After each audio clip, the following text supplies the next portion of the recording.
Tu as combien de people dans ton agence? Quasiment 120 maintenant. 120 people dans ton agence. Qu'est-ce que tu réponds à toutes les personnes qui t'attaquent là-dessus et qui te disent, bah tiens, Magali a plus de 100 personnes, elle représente plus de 100 people. Comment peut-elle s'occuper de chacun? Je leur dirais, vous n'avez pas réussi à le faire, alors je l'ai fait. Tu penses que c'est possible donc? Évidemment, je le fais.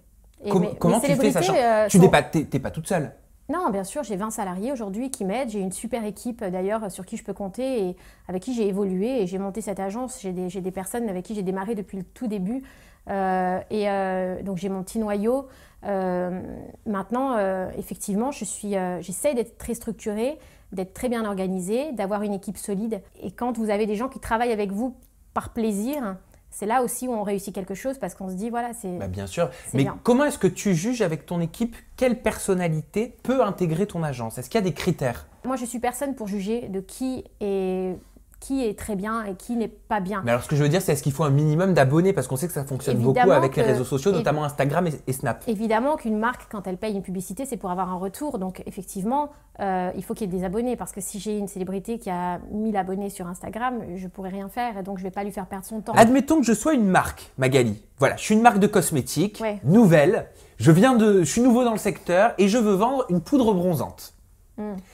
Je fais appel à toi. Je te dis, écoute, voilà, j'aimerais que ce soit un petit peu que les personnalités de télé-réalité parlent de mon produit. Je veux aussi que des animateurs, des chanteurs, des comédiens en parlent.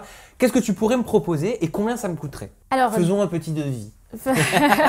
déjà, je t'enverrai la liste des célébrités que je représente pour que tu puisses... Alors, tout dépend. Si tu me contactes pour une célébrité particulièrement, tu vois, je te donnerai son tarif.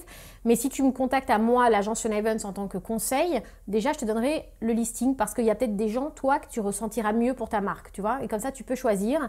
Et en fonction de ça, je te ferai plusieurs devis parce qu'on peut faire des packages, on peut proposer plusieurs personnes, on peut proposer une petite campagne, une grosse campagne. Donc là, en l'occurrence, je veux une grosse campagne pour ma poudre bronzante. Une grosse campagne. L'été arrive et je veux que tous les people se maquillent avec ma poudre. D'accord. Bah écoute, bienvenue. Non, ça varie, ça va de une grosse campagne, on va dire si tu prends une dizaine de personnes, on va faire une moyenne à 8-10 000 euros.